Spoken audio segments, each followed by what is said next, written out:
So I'm going to turn the stage over to y'all, and I'll see you back in about 45 minutes. All right, Great. Thank you so much. Yep, thanks a lot, Tom, and to the SMC3 team. Just a quick on behalf of Logistics Management Magazine and the Peerless Media Supply Chain Group, I just want to say thanks for having me back down here again. What an amazing venue, to say the least. And this is a quite nicer setup than my podcast studio in my basement office, so thanks for that. It's awesome to be here, so thank you. So Chris, obviously there was a great keynote this morning with Jeremy Utley. He covered a lot of stuff, and it was really interesting. A lot of, quite frankly, a lot of things I haven't been always thinking about when it comes to AI. Yeah. But let's just start sort of at a practical level, Chris. Just how are you using AI in your world? Yeah, well, listen, AI is something that is ever present in front of us, but I kind of challenged myself to get really practical personally with the usage of AI about a year ago. And I asked myself 3 questions on the daily. One is, what are the repeatable tasks that I'm doing all the time with very little variance? And when those things existed, I looked at opportunities to automate those. Mm-hmm. I wanted to buy that time back for myself. I felt like I could reinvest it in more powerful ways than doing mundane, repeatable tasks. And then secondly, I love the human conversation, one-on-one conversation, the engagement with customers, prospects, employees. If I'm not doing those things, I'm not providing as much value as I possibly can. So I looked at, secondly, what are the mass communications I could do in a given day that I could hit a larger audience, but also invite them into more meaningful one-on-one conversations. There's only so many hours in the day, so I used AI to be able to help me kind of be able to disseminate information and then be able to schedule those times where I could have more meaningful conversations. And then thirdly, I asked, what is keeping me from being with my customers? And any of those things that were kind of standing in between me and that, I looked at ways that I could automate it so I could make sure those tasks were getting taken care of, but it freed me up to have those wonderful conversations. Yeah, absolutely. So given how sort of ubiquitous AI is within the logistics sector, what in your opinion is sort of what's real versus what's the hype? Oh my goodness, it's noisy, isn't it? Yeah, we could probably spend our whole time we could. Yeah, we could just go 45 minutes solid on that. There's a lot of noise around AI, but there's a lot of gems in the midst of all those conversations that are being had. Mm-hmm. I think the biggest hype element is if you think it's a cure-all, it's not. If you think that it's something that's going to be able to mask or fix broken systems, usually initially the adoption of AI starts revealing a little bit of cracks in our armor, but then making suggestions of how we can address it. We're only as good and as strong as our systems allow us to be, and we have to fall back on those. So any of the hype that just says, hey man, we can pour any part of our business into it, it's going to be a cure-all, it's going to fix everything for us, that is hype. But what is real is that you can garner incredible insights from all of the data you've collected, whether you've been in business for a month or third generation. So many exchanges, so many interactions, so much data that is present in your business that is so valuable. AI really helps us understand and get insights from it. Absolutely real is the fact that it can be an eliminator of repeatable tasks for you. And then another real usage is as it evolves, traditional technology was kind of a system of record. Yeah. AI takes that system of record and says, okay, now I can make it an insightful data source for me. Okay. That I can action off of. But then that third and most advanced element is it starts doing the actions for you. Okay. Nice. So let's take that a step further. So you got a lot of good conceptual information there. Yeah. How about transferring that in terms of maybe laying out some practical real-world use cases for AI within freight and logistics operations? I think the most heavy adoption that we've seen amongst our customers, and really what we endeavored to be able to address for them initially, was 4 things. One is all of those inbound emails that you get, being able to get those into structured loads. So much of the communication between what the opportunities that are available out there are for us to get revenue, to win business, is coming in via email. So can we take that and can we actually get it to the point to where we can structure the loads? Secondly is instant quotes, just instant quote pricing. That generation is absolutely essential. Speed wins deals. Speed will also kill deals if you have a slowness to respond. AI is absolutely, the pace of response, what was once acceptable versus what is now becoming an expectation today is so rapid. Yeah. Look, I come from a world for the last 25 years. I've been doing a lot of technology in the retail space. So heavy equipment, agriculture, used auto, power sport, marine. And long standing there were pricing books. So once a month you'd get a book and it would tell you what a year, make, model, and trim was worth. Okay. And then that book became weekly. And then it was bi-weekly. And then it became at a touch of a button where you could scan a VIN and immediately it would tell you a vehicle's worth. Right now. Yeah. That exact type of evolution is happening in the transportation and logistics space. So speed to be able to price and quote is absolutely essential, and it's going to be something that'll future-proof your business if you have it, but it's going to make you almost irrelevant if you don't. Thirdly is matching freight with capacity. That's something that our customers and all of you are doing all day, every day. And being able to be aided by AI is certainly been one where people have seen a lot of return on that investment. And then lastly, again, can you reduce those manual entries that you're doing daily? And think about the swivel chair, the switching costs that you have going to so many different systems that aren't integrated. AI can many, many times be able to collect all of that data into one single spot, so it's actionable from a single hub. Yeah, no, it's great. And then on the other end, why are some supply chain leaders still sort of maybe hesitant or reluctant to maybe adopt AI? Yeah, I think it's not just to the supply chain, but I think it's prevalent across all industries, but specifically to ours. Long time ago, I stopped assuming and I stopped guessing and I started asking those who do the job every single day. So recently at Revenova, we did a customer survey and a prospect survey. We had a 70% response rate. If you ever ask questions blindly of a mass audience, to get 70% means it's obviously a topic that they're heavily invested in. No doubt about it. Oh, and we were so thankful for the responses that they gave us. So when we asked them the same question, what is your fear of adoption? They came up with three things. One is a loss of control of my business. What is this data going to do? Where's this data? How's this data going to be used? Is it going to take my human intelligence, all the things that makes us special, out of the loop? So that was a fear factor. Secondly is, any system that you bring into your organization is only as good as the adoption that you get from your staff. And that same staff is fearful that AI is going to cost them their job or eliminate their role. So there's a stiff-arming effect that happens even when you just mention it within your organization. And then thirdly, and I think the most pronounced, and the one that really struck me, Jeff, and that was dehumanizing their business.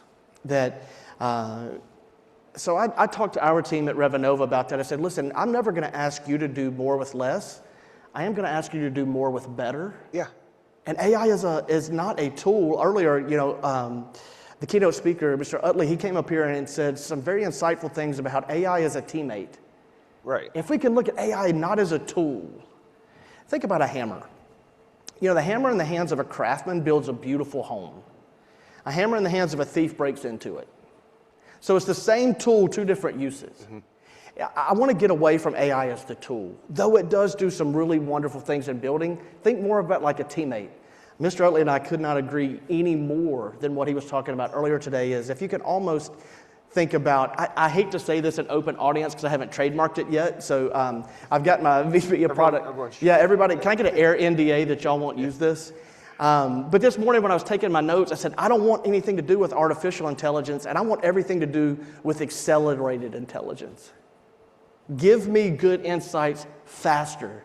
Give me meaningful things faster. And I'm not going to let that dehumanize our business, nor should you let it dehumanize yours. What it does do is those great people that you have in the loop, those that you've relied on generation, you're going to rely on in the future, it gives them this wonderful opportunity to be able to eliminate all the things that are keeping them from the most meaningful things they can do for you, which is having those one-on-one conversations with carriers, those one-on-one conversations with drivers, those one-on-one conversations with those that you're trying to win additional business from. I would never reject anything that allowed those conversations to be more readily had. Mm-hmm. Yeah, I mean, and it goes back, I mean, you had talked about matching freight with capacity through AI and how that's accelerated. I mean, that's just to me, that's just a real shining example of how far things are coming along at such an accelerated rate, to borrow your wording. Yeah, for sure. And I think if you look at those fears are founded. Yeah. I mean, those aren't unreasonable fears, but it's ones that we're going to have to wrestle with. Ones that we're going to have to say, all right, let's look at the glass as more half full than half empty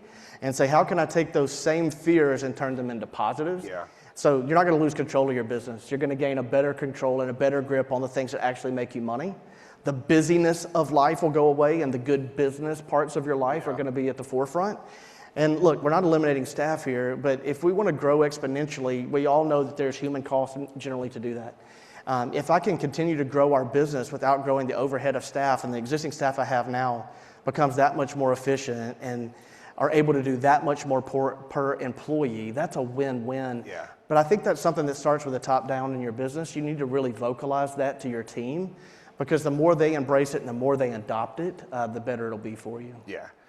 Let's shift gears to the financial element of this in terms of simply where are companies seeing the biggest return on investment when they do actually implement AI? Yeah, we talked about speed, Yeah. right? So speed is there. More loads won. Am I winning more loads than I once did because I'm able to respond that much quicker? I think the next element of that is the automation. Am I able to do more loads per employee? Am I able to do more transactions per employee because the systems they have in place are just that much quicker to respond? And then thirdly, consistency. There really is fewer errors. I think we hold AI to a standard that we don't even hold ourselves to. I give myself far more grace than I do any AI agent that I use. I make more mistakes on any given day than the AI tools that I'm using. So I would say provide a little grace to the tool. It's learning, give it the feedback that it needs to be better. We would do the same thing with a human employee. Yep. I certainly provide myself an inordinate amount of grace because I need it all the time. But the ROI is returning: speed, automation, and consistency. Yeah. I think, again, this morning, as we were kind of taking notes, I jotted down, I said, look, speed isn't about efficiency alone. It's about what is driving meaningful revenue for our businesses. You know, it's the differentiator. If customer service, the human element, the people that we employ, we know that that's our secret sauce. That's the win. But if they're that much quicker at doing the jobs that they've always been really good at doing, but being able to do it that much quicker, then our secret sauce is one of those things that doesn't go away. It just actually gets much, much better at what they do. Yeah, no, that's a great point. So looking at, again, from the mindset of company leaders, how should you be thinking about the difference between AI that provides insight versus the AI that actually executes on workflows? Yeah, I think the insights are really important. It's not something that we're just going to stop there, but I think it all begins and ends with the data that you have initially. You know, I'm blessed to be celebrating my 25th wedding anniversary tomorrow. Congratulations.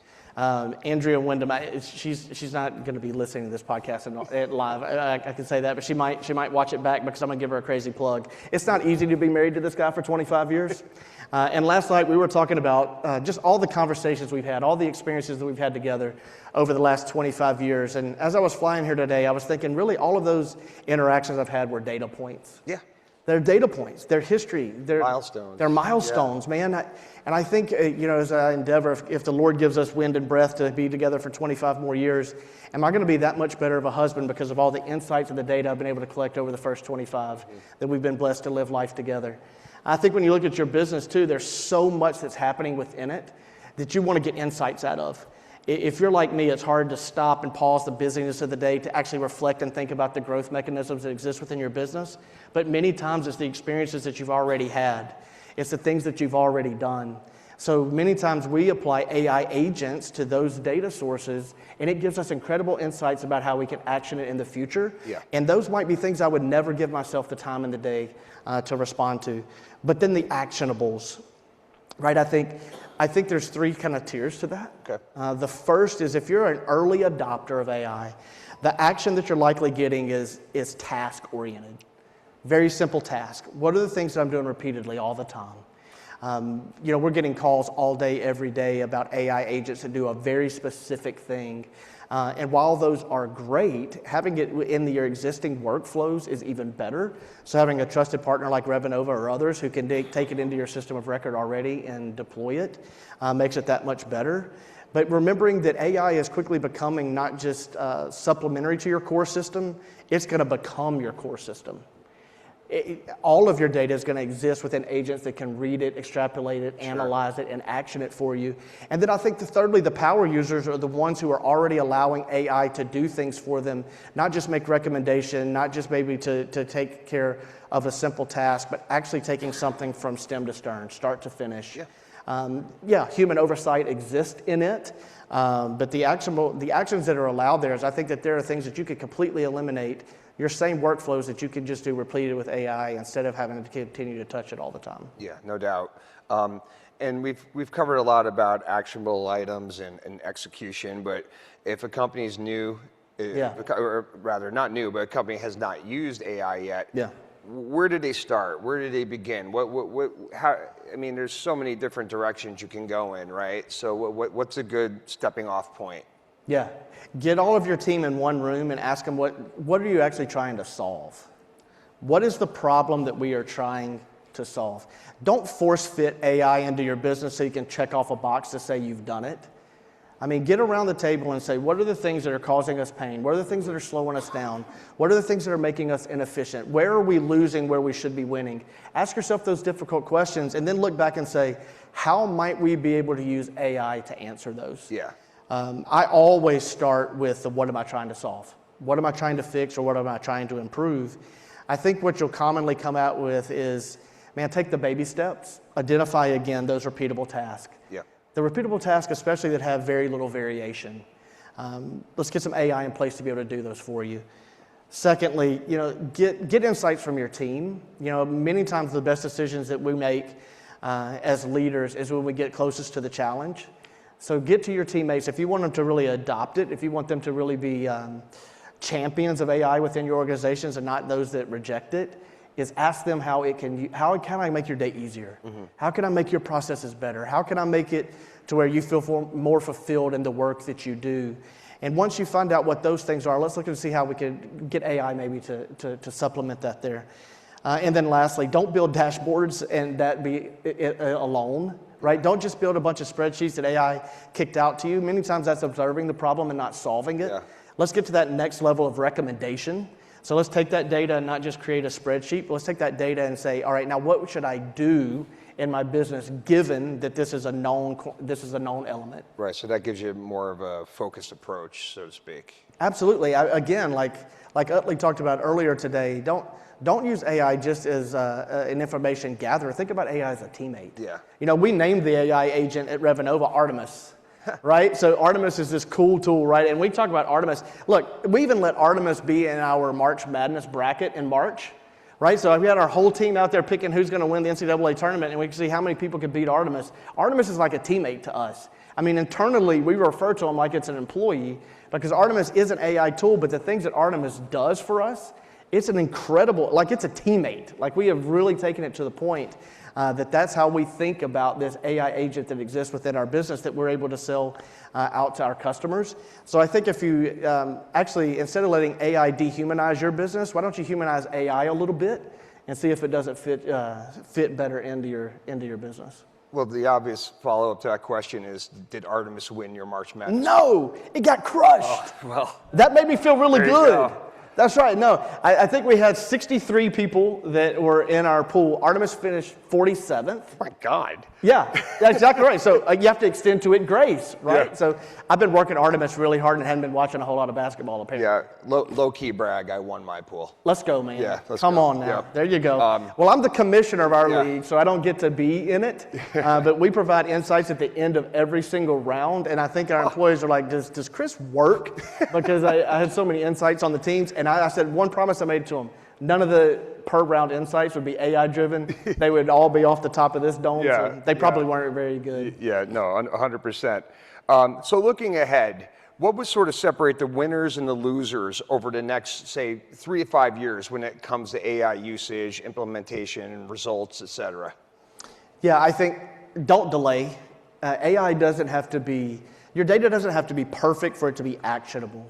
I think a lot of times we think we have to get everything exactly right before we start something new.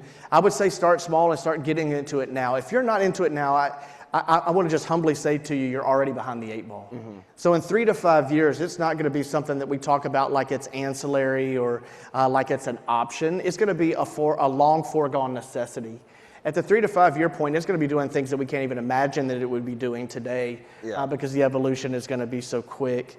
Manual entry is going to be a thing almost entirely of the past. In 3 to 5 years, I don't see where we're going to go in and be typing in repeatable data or even reading repeatable data. I think that's just going to be automatic and assumed. I think the insights that we're starting to gather now, that's going to be table stakes. I don't think it's going to be a competitive differentiator for anyone.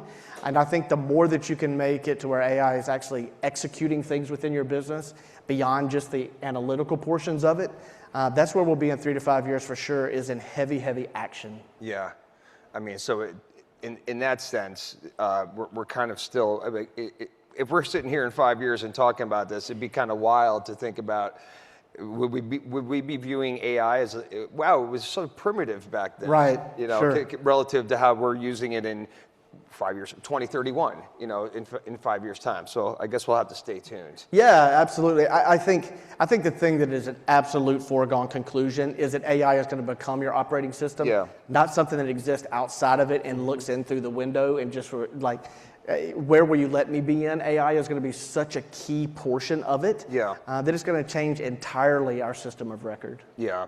So we've talked a lot about the things that AI can and will do eventually. What are some of the things that maybe are incorrectly interpreted or just flat out wrong? I mean, what are the misconceptions about AI and freight that you would like to perhaps correct? One, I think, is we all want to guard our data really close to the vest because we think something nefarious is going to happen if we give others access to it. I think that being prudent in the protection of our data is absolutely important. But I think one of the misconceptions is that if you allow a TMS or partners like SMC3 and others, if you allow them data that maybe they didn't have previously, that's going to in some way harm your business. In fact, I think it's essential to be able to get it. Good data, good decisions. Bad data, bad decisions. No data, no decisions. Right? Yeah. So give us as much data as you can give so as AI agents can start spitting out the responses to you and then just judge it based on the response. I think you'll be shocked by it.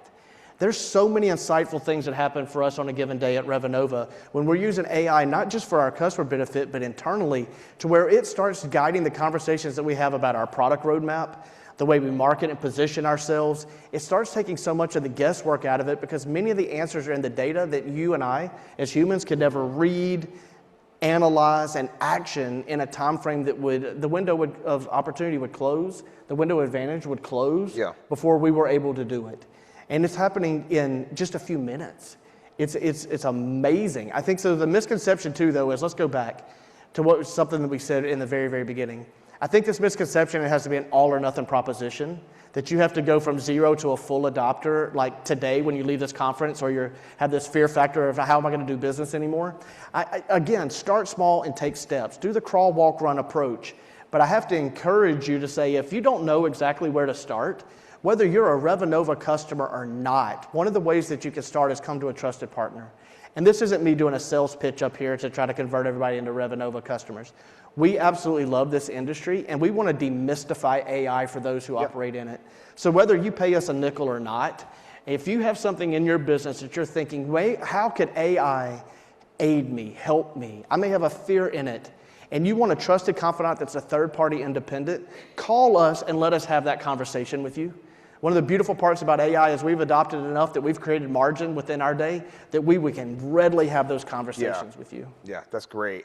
So if AI is going to move the TMS from a system of record into a true operating system for freight, where it just doesn't recommend actions but orchestrates decisions across shippers, 3PLs, and carriers, what's sort of the one industry constraint that must change first? And if that constraint doesn't necessarily change, what's the realistic ceiling for next generation AI within a TMS? The sharing of the data is essential. If we're going to guard our data so closely, then it's not going to work, frankly. I think that's when we talked about the fears, people talked about internal fears, but the external fears is that, again, that my data is going to be used in some way other than the way that it's intended. If we cannot get past that constraint, we are putting a ceiling on ourselves that's really unnecessary. If we're not going to give access to all the transactions that we've done, all the communications that we've had, and be able to put them into an AI agent that can predict the future. Look, the best partners in the world are not the ones that are reactionary. They're the ones that meet a need before you ever even express it. What has been so eye-opening to us about the insights and the action steps that we were able to take from AI is that we are so much better at predicting the need of our customers before they ever feel the need, before they ever even have the stumbling block of that need preventing them from being able to win freight or be able to be, look, the variable cost that we have in this industry is insane. I mean, fuel costs and otherwise, I mean, there's fixed costs that are there, but the variable costs all over the place. In the session that we had just earlier, right before you and I came on, wow. Look at all of the data and the insights about the variability of this market. It's incredible. And if you think if AI can be in some small way, being able to take us out of that roller coaster and makes us more predictable, that it smooths out some of those fixed costs and variable costs that we have because we're putting the data in through a system that's giving us insights. Yeah. Man, I can't see how that can be a bad thing. No, I agree. We got an audience question here, Chris. Yeah, Let me that'd be great. give it, read. How is Revenova using AI to move from reactive load management to predictive decision making? And what parts of the TMS workflow do you believe will be fully automated within the next 12 to 24 months? Yeah, so let's ask the second part of that question and then go back to the first. So what do I think will be in the next 12 months or so? I think one of the things that we're going to see is that being able to do your pricing and your freight matching is going to be fully automated. One of the things that is difficult, though, is some carriers have costs that are different than others, so that's a variable. So that's like an ancillary cost. Sometimes those can be difficult, but they are predictable, especially if you've already developed a pattern where you've used the same carriers over and over again. So I think for us over the next 12, 24 months, absolutely pricing. That's in our system today. Yeah. It's going to do nothing but get better as it evolves. And then freight matching absolutely is going to be fully automated. You can, in our system today, go from that email that comes through and request for proposal all the way through to quoting, matching, and getting the thing picked up. All of that can happen within the system today, automated. Okay. And then what was the first part of that question? It was how's Revenova using AI to move from reactive load management to predictive decision making? Yeah, I think that's one of the, that excites me probably more than anything else. I think when you look at the patterns of how carriers and shippers have used you in the past, knowing that you're only as good as the last load that you carried for them. Listen, people are loyal, but their loyalty has limits, right? So pricing is one of those limits. Are you going to get beat on cost? Speed of response is one of those limits. Are people being able to get things done for them faster than you were able to do today? All of these things are making us vulnerable to the relationships that we've relied on, the customers that we've relied on. But we do have so much data about the ways that they've used us before. Think about if you could free up some of your human capital to be able to make those outbound phone calls and not just waiting for them to come into you to say, hey, listen, based on your patterns, it looks like this Thursday you might have a shipment that's going from point A to point B based on history. Yeah. Is that the case for you? And if so, let's go ahead and solve for that on Monday so we're not worrying about it on Thursday morning. Man, if you think about, that's what that felt need before it ever even happens. Yeah. If you're able to call out to your customers and be garnering business from them instead of just reacting to the opportunities that they have, I think at Revenova we take that as a great responsibility of ours because so many of the transactions for our customers have flown through our system. Right now we're helping them, and I think over the next 12 months or so we're going to make it to where it's more easily digestible for them, being able to predict those future revenue opportunities that exist today. Great. So this was an interesting question because it kind of brings in the human/labor element of things. Yeah. You had mentioned AI as a driver of efficiency and scalability, but where are you actually seeing AI enable companies to scale without adding headcount? And where is human expertise still actually irreplaceable? Yeah, so I was on a podcast last week with Chris Jolly, the freight coach. Many in the industry knows him, but Chris is a customer of Revenova's. He's a broker, and he has this really cool podcast. And he states publicly that he wants to be a $100 million freight company with 10 employees. Ambitious. It is ambitious, but the man has a plan. Yeah. And essential to that plan is advanced technology. Essential to that plan is having 10 highly capable people that have the insights that are only being able to be done by a mass amount of AI, not a mass amount of human beings. That he is so efficient that I don't think it's a pipe dream for him. I think he's put the systems in place to actually go out and achieve that. At Revenova, he fascinates me, and in fact, he drives our roadmap because we know that that is the stated goal of many others. He's just bold enough to get on a mic and say, I'm going hard at it to do it. Yeah, say it out loud. Say it out loud, Yeah. right? But I think there's people that have, and he'll hate me for saying this, there's others that are longer established in the business that have a head start on him. Yeah. And it doesn't mean that we're going to eliminate our staff. Our staffs are already in place. So if our staffs are already in place and we give them all these insights, these action items, take away all these mundane, repeatable tasks for them, be able to give them speed of response, tools that are able to answer the questions that they used to have to go through pages and pages and pages of history to discern on themselves. All of those things are going to give us tremendous return on our investment. It's, look, there is nobody that values the human in the loop more than me in the technology space. That might be an overstatement, but I truly value the fact that the human exchange, the customer service, the conversations that we have, I still think that's how we win. I don't think technology robs us of that. I mean, you know, when I was in college, my grandmother wrote letters to me. Sure. They're touching. I still have many of those letters today. I can go back in a box and I can look at them. But then my grandmother, even my grandmother stopped writing me letters and started calling me on the phone. And then before her death, my grandmother actually sent me texts. Many of them were, I could actually read. None of them had any punctuation. But she embraced technology, and what all that did was a grandson was able to communicate with his grandmother on different terms with different tools. But it didn't make the messaging between she and I any less effective. No, it made it more readily available to me. You know, I got to talk to her about the things that were on her mind right then, not 3 days because it took a mailman to get it to my doorstep. Right. That was what she was thinking about at that time. I got to talk to her in real time. So I think if you look at technology and break it down into its simplest of elements, we've been using it for a very long time, but it doesn't dehumanize us. Yeah, no doubt about it. Here's another audience question. As AI starts handling more of the exception management inside of TMS, what do you see becoming the new core skill for brokers and carrier reps? And how is Revenova designing the platform to support that shift? Yeah, it's a great question. I think then you become a communicator and a hunter for business instead of a farmer who just keeps receiving the business that's already there.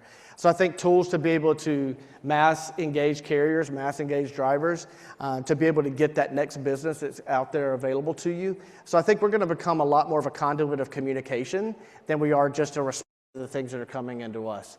That we're going to be the ones that are instigating conversation, that we're going to be able to put tools in your hands, that you're going to be able to do automated email responses, that you're going to be able to do follow-ups quicker by phone, that we're going to free up time for you, that you can solicit business, that you can solidify the existing business you had because you're not in here just managing the one opportunity that's in front of you and 3 opportunities are passing because of the time it takes you to do the one that you know that is there. Yeah, that's great. Here's another one. As AI reshapes transportation and supply chain technology, what skills or mindsets do you believe that the University of Tennessee students over there, somewhere in here, all right, should focus on now to stay relevant and become leaders in the next decade? I'm an Alabama fan. I've never wanted to help the University of Tennessee with anything, so I don't know if they're here. They must have had a feeling that. Yeah, I'm going to pass on that question. No. So I think for those who are students that are entering into a market, you know, it's a scary market for them to enter into. Oh, yeah. They've gone out there and educated themselves. They've poured their blood, sweat, and tears into getting as knowledgeable as they can be. And then there's all this noise out there that the jobs that they've worked so hard to go get, they're going to be replaced. You cannot replace highly talented people who are good at communicating. You cannot replace the benefit of the power of the mind from the human lip. If you're a college student, you looked at a textbook, a lecture, or otherwise, this was all data that you got, and you were tested on how well you could discern that data and action it. When you get into the workplace, the people who are going to win are the people who can do the same. Yeah. The people who can use AI and say, all AI is going to do is it's going to load my lips to sound that much smarter than maybe I am. These UT graduates, they're probably, you know, just top-notch students that they don't need as much help as a guy like me does. Look, I'm a simple man. I'm not a very intelligent guy. So I need to surround myself with super intelligent people and super effective tools that help me be able to make really, really good decisions. Yeah. So to them, be encouraged. Don't be fearful. Right. You can't replace what you bring to the table, but embrace all these things that are AI, because once you sit at that table, you're that much better than the person who hasn't. Yeah, that's well said.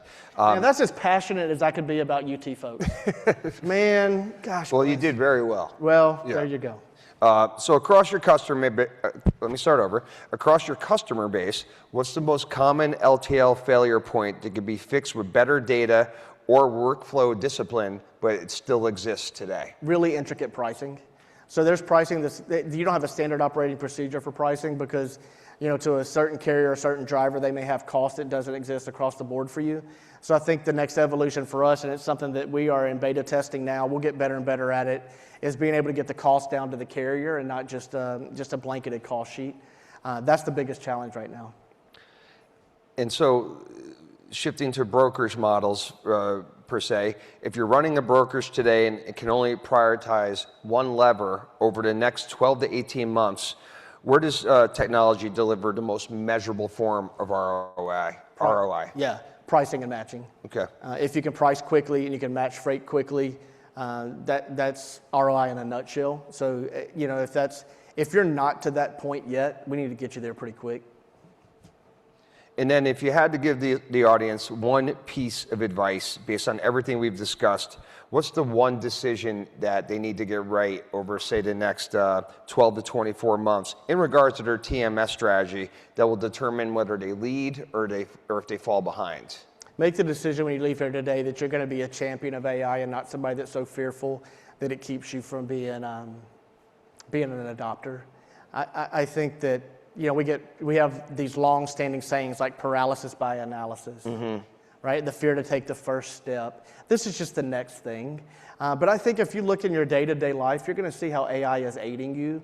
You're going to see how automation is readily available to you, how it's operating all around you. I mean, I think of a beautiful example. My wife and I were driving down the road the other day, stomach's growling. We're going to go to Chick-fil-A. I love going to Chick-fil-A. You get world-class service. It's good chicken, but you're going to get that My Pleasure service every time you go. But my wife ordered everything for us from the app, but I still picked it up, and a smiling face handed it to me. Yeah. But I didn't stay in that line that was wrapped around Shelbyville Road in Louisville, Kentucky for 45 minutes to get that God's chicken. I was able to get it in like 2 minutes because she had already ordered it through the app. Yeah. So in our day-to-day lives, that was the app got me my food quicker, and Chick-fil-A still won because they have a really great product and they're super friendly when you get there and they hand it to you. I think if you're in this business, think about yourself the same way. I'm going to win with the human in the loop that I've always won with, but I'm going to be so much more efficient in the way that I do it that more and more people are going to come to me. Great. So we only have 1 minute left. We don't have any audience questions. I'll just ask a real quick one to tie things together. Man, that 45 minutes went by. It really did. We had talked about maybe what things could look in 5 years' time in 2031 relative to where we're at today and how far AI has come. If you were to liken AI to a baseball game, for example, what inning are we in? Oh, wow, that's a great question. I think our industry is in the top of the 5th. I think we're going to be in the 7th inning stretch before we get out of here this week. And there's going to be a lot of them that are going to be in the bottom of the 9th. Yeah. This thing is moving really, really quickly. It took us a long time to get from starter phase to mid-game, but mid-game to finished is going to be really rapid. If we have like 20 seconds, I would be super remiss if I didn't say. At Revenova, we had a user conference here earlier this month. And we had 200 of our users, prospects, and partners in one room to give us incredible insights on how we could serve them better. Us at Revenova, we benefited, and our customers benefited from that tremendously. It would not have been possible without the partnership of SMC3. They came and showed up in a really big way. They showed us how you don't have to be all things to all folks, and if you partner with the right people, you can have such a better service for your customers. So I'm so thankful for them. I'm humbled that they would let us be a part of their conference here this week, but I'm really thankful that they invested in our customers in a way that made it possible for us to have a user conference back in Chicago at the earlier part of the month. If I can help you ever, please don't hesitate to reach out to me, whether you're a customer of ours or not. We care and love this industry, and we're thankful for SMC3 because we know they do the same. Yeah, that's great. So we're out of our allotted time, and thanks everyone for listening in. Thank you, everybody.